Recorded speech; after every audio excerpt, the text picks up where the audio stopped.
पत्नी में, पुत्र में, घर में, धन में आसक्त होकर के हर्षित मत होइए, ये सब छूट जाएंगे। इस संसार में किसी को नहीं टिकना, सबको जाना है। इसलिए हे भाई, उद्दंडता नहीं, मनमानी आचरण नहीं, प्रभु का आश्रय लेकर धर्म आचरण करते हुए नाम जप करो, जीवन का परम मंगल हो जाएगा। उपासक अपने इंद्रिय मन को किसी भी उत्सव का निमित्त बनाकर, किसी आनंद में प्रफुल्लित होकर या किसी विक्षेप को प्राप्त होकर कभी किसी विषय को स्वीकार न करे। बहुत ध्यान से सुनना, एक दिन की छूट तुम्हारे जीवन भर के लिए वो संस्कार रूप में फांसी बन जाएगी। ऐसी जगह आपको फंसा देगी, निकलना मुश्किल हो जाएगा। फंसना सहज है, निकलना मुश्किल है। हर भोग एक विशाल अथाह दलदल है, धंसते चले जाओगे, निकलना कठिन है। इस बात को दिमाग में चाहे लिख लो या डायरी पे लिख लो। हर भोग माया का ऐसा दलदल है कि जो इसमें एक बार चखने के लिए कूदा वो धंसता चला गया। गुरु कृपा, हरि कृपा निकाल ले तो निकाल ले, या निकला हुआ महापुरुष निकाल ले, अन्यथा वो उसमें डूब ही जाता है। ऐसा दलदल है। वह श्री जी का कृपा पात्र है, आज नहीं तो कल वो महापुरुष बन जाएगा। अर्थात जो महापुरुषों की गति वो उसे प्राप्त हो जाएगी। वो धामवासी है, प्रियाजू ने स्वीकार किया है। आपका क्या अधिकार है कि आप उस पर दोष दर्शन करें? तो कह रहे हैं जो वृंदावन धाम में वास करते हैं उनके दृष्ट दोषों को दिखाई दे रहा है। ऐसा नहीं कि नहीं दिखाई दे रहा, आप आरोप लगा रहे हैं, दिखाई दे रहा है। दृष्ट दोषों को सत्य मान करके वर्णन करते, उनकी निंदा करते हैं, तो आपका भाग्य दुर्भाग्य में बदल जाएगा। यदि आप ये विचार करके कि श्री जी के लाड़िले हैं, इनकी बाहरी बात है पर इनके ऊपर बहुत कृपा है, आज नहीं तो कल ये सब सुधर जाएंगे क्योंकि लाड़िली जी के कृपा पात्र हैं, बात बन गई। ऐसे मूर्ख लोग अपना संकट स्वयं चयन कर लेते हैं। जो दूसरों की, वृंदावनवासी की दोष दृष्टि से निंदा आदि करते हैं, बहुत निकृष्ट बात है, इसे कभी स्वीकार न करें। सच्ची कहते हैं, देखो अपने सब पावन भूमि में बैठे हैं, निंदा तो अपनी करनी चाहिए। अंदर से देखो, ईमानदारी से देखो, जो हमारे अंदर कूड़ा करकट है इसकी निंदा करनी चाहिए कि मैं बहुत नीच हूं, हम पर इतनी कृपा है लाडली जी की, इतना दुलार कर रहे हो, हम उनकी दुलार को ठुकराए चले जा रहे हैं। वो कह रहे हैं दाहिने चलो, हम बाएं बढ़ते चले जा रहे हैं, पर वो कृपा ही करती जा रहे हैं। हम कभी एकांत में बैठकर नहीं रोए कि मैं कितना नीच अपराधी हूं कि अपने इतने करुणा में स्वामी का विरोध कर रहा हूं, उनके विरुद्ध चल रहा हूं, जबकि प्रतिकूलस्य विसर्जनम, बिल्कुल विसर्जन कर देना, आज के बाद कोई गलती नहीं होगी। पर हम गलती पे गलती करे जा रहे हैं। श्री जी इस बार माफ कर दो, आगे से फिर किया, श्री जी इस बार माफ कर दो, फिर वही वो माफ करती चली जा रही। हमसे गलती होती। जब हम ये देखेंगे तो हम दूसरे को देखने लायक ही नहीं। हम क्या दूसरे को देखें? हम अच्छे हों तो दूसरे को देखें, और जब सच्चाई में तुम अच्छे हो जाओगे तो दूसरे के दोष नहीं दिखाई देंगे, सब में अपने प्रभु दिखाई देंगे।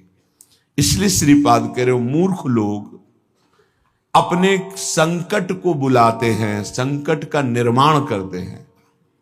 ये बहुत भयावह बात है कि किसी वैष्णव या किसी वृंदावनवासी की निंदा बिल्कुल भूल कर मत करना। ये ब्रजवासी जन भगवान के लाड़िले हैं। देवराज इंद्र को भ्रम हो गया, घुटनों पे आ गए, तब भगवान ने क्षमा किया। जाओ, त्रिभुवनपति घुटनों पे बैठे थे इसी रज में। ये जो गोविंद कुंड है ना, घुटनों पर थे, नाथ क्षमा कर दो, जाओ। ऐसा अहंकार मत करो कि तुम्हारे द्वारा पूरी सृष्टि चल रही है। ये ब्रजवासी हमारे प्राण हैं, अगर इनको कोई संकट तो फिर हम उसको महासंकट में डाल देंगे।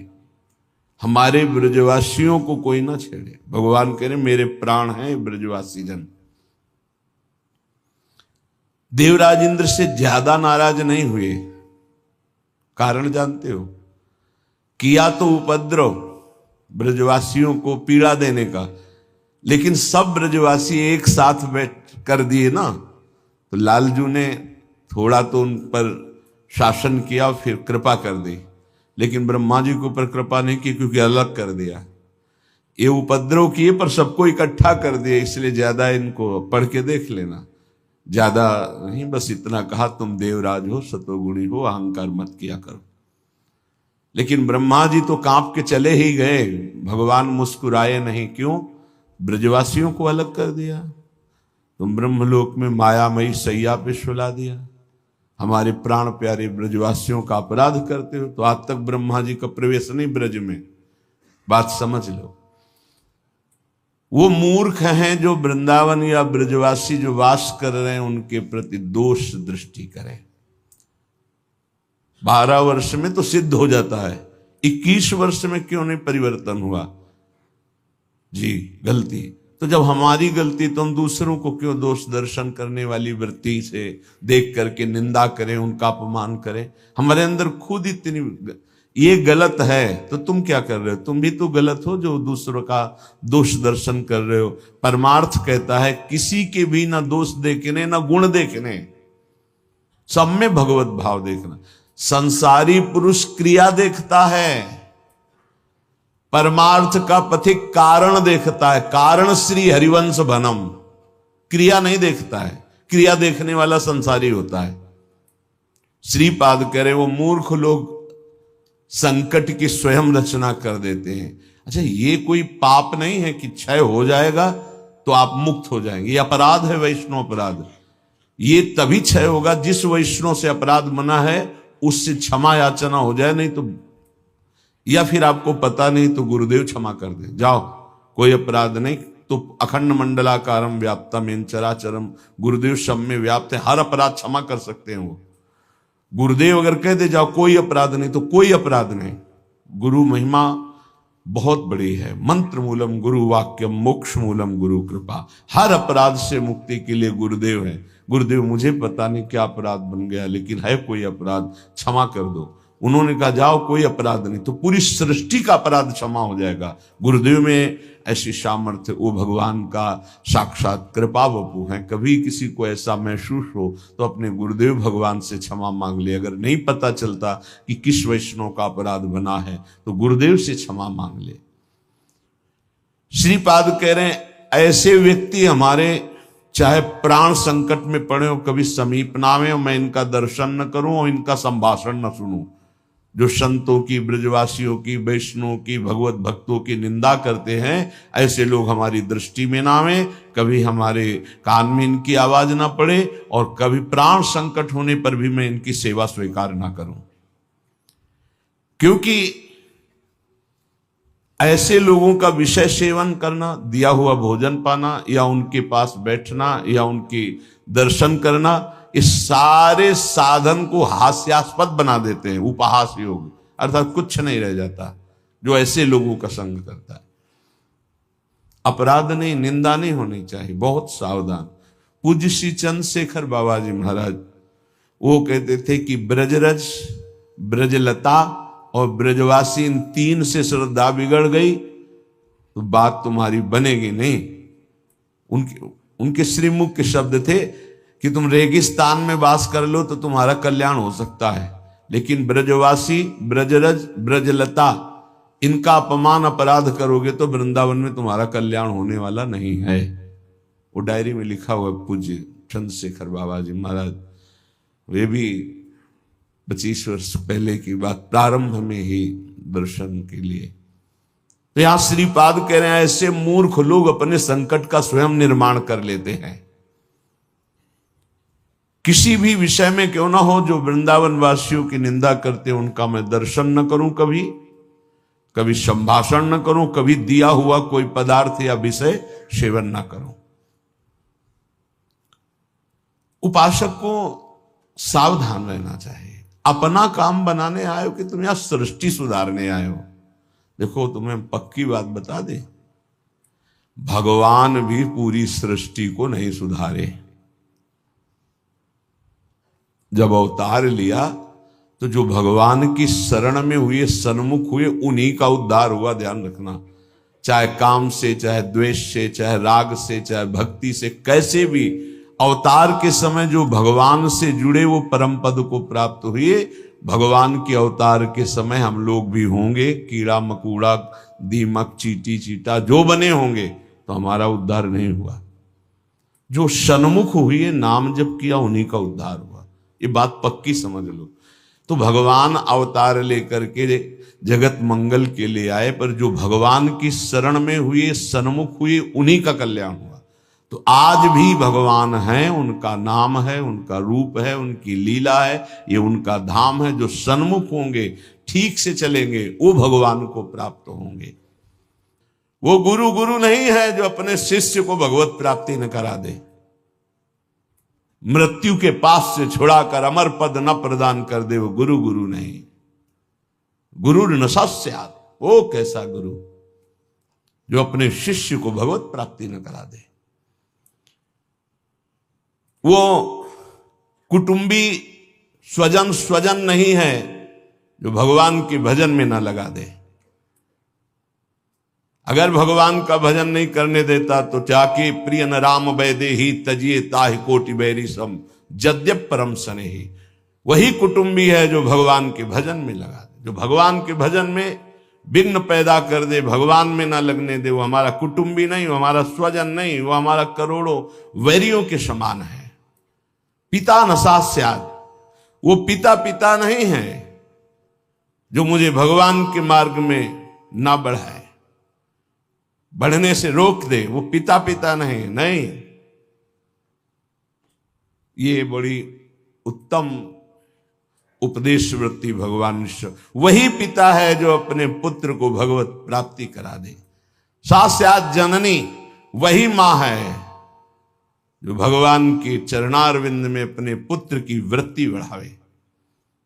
लेकिन आजकल तो माता पिता बालक को वही सिखाते हैं जिससे उदर भर जाए।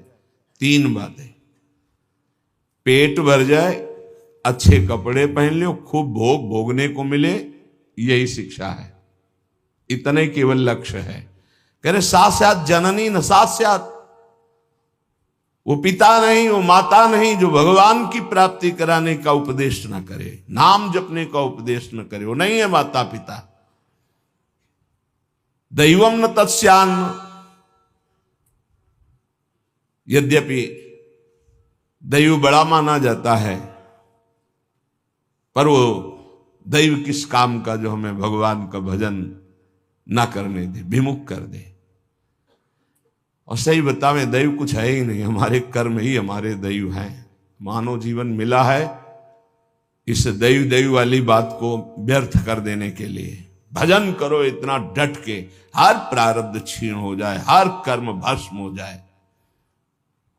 दैव आलसी पुकारा, खूब नाम जप करो।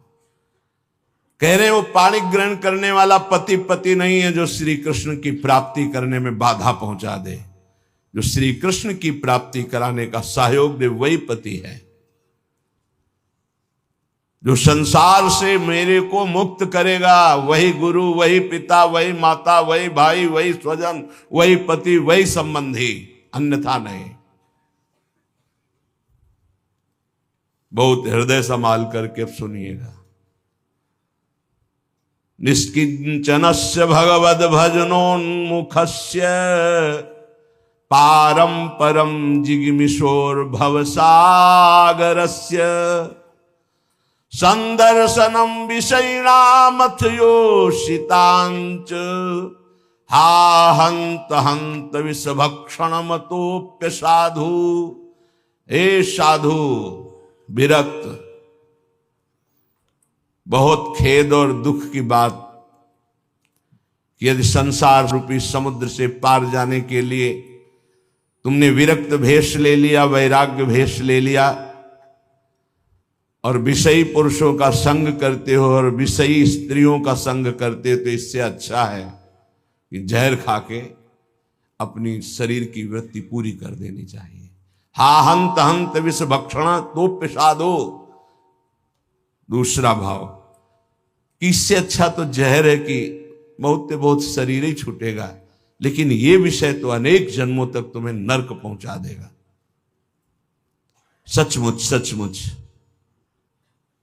भगवान की भक्ति निष्किंचन ज्ञाननिष्ठ वैराग्यनिष्ठ जो है वही पूर्ण रूप से कर पाते हैं। जब कोई भगवान के मार्ग में चलता है तो ये 3 खाइयां होती जहां उसको माया गिराती है। पहली खाई है कंचन, वित्त तृष्णा, रुपया पैसा का संग्रह करना। ये देखा है, समझ नहीं पाया जाता और धोखा हो जाता है। थोड़े थोड़े रुपया संचय करते हुए पधार गए, वो रुपए विषयी पुरुषों ने प्रयोग किए। बड़े बड़े चरित्र देखे हैं, स्वयं कभी खर्चा नहीं किया, संतों की सेवा में नहीं लगाया, समाज की सेवा में नहीं लगाया, बड़े बड़े बॉक्सों में बंद करके रख के और पधार कर चले गए। बाद में उनके परिवार के जनों ने अधिकार कर लिया। बहुत बड़ी गलती। साधु को कभी भी अपने नाम पैसा नहीं रखना चाहिए, ये लिख लीजिए। गुरु के द्वारा सेवित हो या इष्ट के द्वारा सेवित हो, अन मांगे आगे आवे गो, स्वामी जी महाराज कह रहे, स्वामी हरिदास जी। बिल्कुल ऐसा न सोचे कि मैं इतने लाख जमा कर लूं तो पूरे जीवन आराम से खाऊंगा। तो प्रभु का भरोसा नहीं, लक्ष्मीपति का, कि जिस समय जरूरत होगी बिना दस्तखत के तुम्हारे पास आ जाएगा। जैसे बैंक में जाओ दस्तखत करो फिर पैसा मिलता है, यहां दस्तखत की भी जरूरत नहीं, ठीक समय पर वो वस्तु पहले से आ जाएगी, पक्का समझ लीजिए। फिर इसके बाद है कामिनी। जब वो कंचन पर विजय प्राप्त करके धन पर, अब इन बातों को थोड़ा नाटक रूप में ले लिया जाता है। एक परमहंस जी हमें मिले यमुना के किनारे, बड़े ही वीतराग ब्रह्मलीन महापुरुष। तो जिस आश्रम में हम थे वो यमुना के पावन पुलिन पर था। ये बात है बिंदौर, जब भ्रमण करते तब की बात। उस पार इछावर है, इस पार बिंदौर। तो जिस आश्रम में रुके थे सब, तो उनसे प्रार्थना की कि स्वामी जी आप रुक जाइए एक रात्रि, वो भी संभाषण दर्शन का सौभाग्य मिलेगा। बड़े ही महापुरुष, छांदोग्य उपनिषद पास, बस लंगोटी इतना अचला, एक छड़ी, क्या ब्रह्म मूर्ति तेजो में, स्वीकार कर लिया। तो तखत में गद्दा बिछाकर वैसे ऊपर वस्त्र, उनका नहीं नारायण, हम ऐसी जगह बैठते हैं जहां कोई उतार ना सके। बोरा बिछाइए, बोरा में। तुमको स्वामी जी आपके लिए नहीं, ये यहाँ की मर्यादा, संतों की मर्यादा पर ये गद्दा, ये इसके ऊपर पलंग पोष, ये संतों की मर्यादा नहीं होती बेटा, जमीन में बिछाओ। ऐसे एक एक चेष्टाएं उनकी थी कि थप्पड़ की तरह पड़ती थी। तो उनका महाराज, यहाँ के महंत कौन हो, तुम हो? उनका नहीं महाराज जी, हम तो यहाँ विचरण करते हुए। अच्छा, यहाँ के महंत कौन? उनको बाहर गए हुए हैं। पर महाराज जी वो भी बहुत त्यागी, पैसा नहीं लेते, पैसा नहीं लेते। इतनी जोर बालवत हंसे कस के, बोले आश्रम उन्हीं का है? जी पैसा नहीं लेते। नहीं तो ये कैसे चलता है? तुमका जब वो जाते हैं और कोई दक्षिणा देता है तो ऐसे अचला में बंधवा, फिर तो जो हंसे के आपसे अचला में बंधवा लेते, पैसा लेते नहीं। क्या यार, लोग का क्या नारायण, तुम भी विनोद करते हो, ये है क्या? तो हमका सही महाराज जी बोले जब यहाँ आते तब तो उनका जो सेवा में रहते हैं वो खोल लेते हो, फिर ऐसे कार्य बेटा इसे त्याग नहीं कहते, इसे त्याग। उसी दिन उनके साथ कई 60 किलोमीटर एक सांस में चलते थे, हमारी तो हालत खराब हो गई, पीछे भागते हुए। हमका स्वामी जी 3 दिन के आगे चौथे दिन नहीं चल पाए, ब्रह्माकार वृत्ति लिए कमंडल 60 किलोमीटर तक चले, न खाना न पीना न कुछ। कोई बोल दे स्वामी जी कुछ पालो तो पाले, नहीं बोले तो एकदम पुष्ट। क्या उनका स्वरूप, उन्होंने मतलब जो 3 दिन साथ रहे तो वैराग्य क्या क्या स्वरूप है, स्वरूप का क्या बोध है, कैसी अद्भुत उनकी ज्ञान निष्ठा। कैसा महापुरुषों का अगर एक क्षण भी संग मिल जाए तो जीवन का रंग बदल जाता है। 1 रुपया पास रहे और कभी भी किसी नगर में भिक्षावृत्ति नहीं करना, आकाश वृत्ति से जहां चल रहे हैं वो का भारत की समस्त नदियों की 2-2 बार परिक्रमा हो गई, ऐसे महापुरुष। तो कंचन और कामिनी, कामिनी का तात्पर्य हर इंद्रिय संयोग से है और विशेषतर जनेन्द्रिय के संयोग से है। जब साधक क्रॉस करना चाहता है माया को, कंचन को क्रॉस कर गया तो फिर कामिनी का आकर्षण, जिस कोटि का महात्मा होता है, साधक होता है, जिस कोटि का, अगर वो मृत्यु लोक की किसी कामिनी से परास्त हो सकता है तो उसे भेज दिया जाएगा, नहीं तो फिर स्वर्गलोक और नहीं तो फिर ब्रह्मलोक। और जब यहां से लेकर ब्रह्मलोक तक के भोग उसे परास्त नहीं कर पाते तब रिद्धियां सिद्धियां, इसके बाद भगवत प्राप्ति। एक परीक्षा का क्रम है। फिर तीसरा है कीर्ति, मतलब पहले में ही जैसे 1 लाख चले तो पहले में ही बहुत मार के गिरा दिए गए कंचन में, फिर कुछ बचे तो कामिनी में, फिर जो बचे तो कीर्ति में। जो कामिनी कंचन कीर्ति तीनों को पार कर गया तभी वो कहा गया को एक पाव भगति जिमि मोरी वृष्टि शारदी कहूं कहूं थोरी। जैसे शरद में कहीं कहीं वर्षा होती है, ऐसे कोई बिरला मेरा भक्ति को प्राप्त, वही बिरला जो इन 3 पर विजय प्राप्त कर लेता है। इनमें ऐसे सुखों का आकर्षण ब्रह्मा जी ने रखा है, कामिनी कंचन कीर्ति, कि ऐसा लगता है तो भगवान तो मिल ही जाएंगे। देख लेते हैं, कंचन तजना सहज है, सहज तिया का नेह, मान बड़ाई ईर्ष्या दुर्लभ तजनाए। आगे जो मान बड़ाई बहुत बड़ी मंजिल अच्छे अच्छे साधकों को गिरा देती है। चलन चलन सब कोई कहे, बिरला पहुंचे कोई। एक कंचन एक कामिनी दुर्लभ घाटी, 2 मार के गिरा दिया गया। एक कंचन एक कामिनी, ये लांबी तलवार आए थे हरिभजन को बीचे देने का। ये घाटियां वही नहीं पार कर पाता जो भगवत प्राप्त महापुरुषों का आश्रय नहीं लिए। यदि भगवत प्राप्त संतों का आश्रय लिए तो आराम से पार हो जाएगा, पता ही नहीं चलेगा कि घाटियां पार हो गए हम, पता ही नहीं चलेगा। त्याग और वैराग्य का यही स्वरूप है कि इन तीनों से बचे।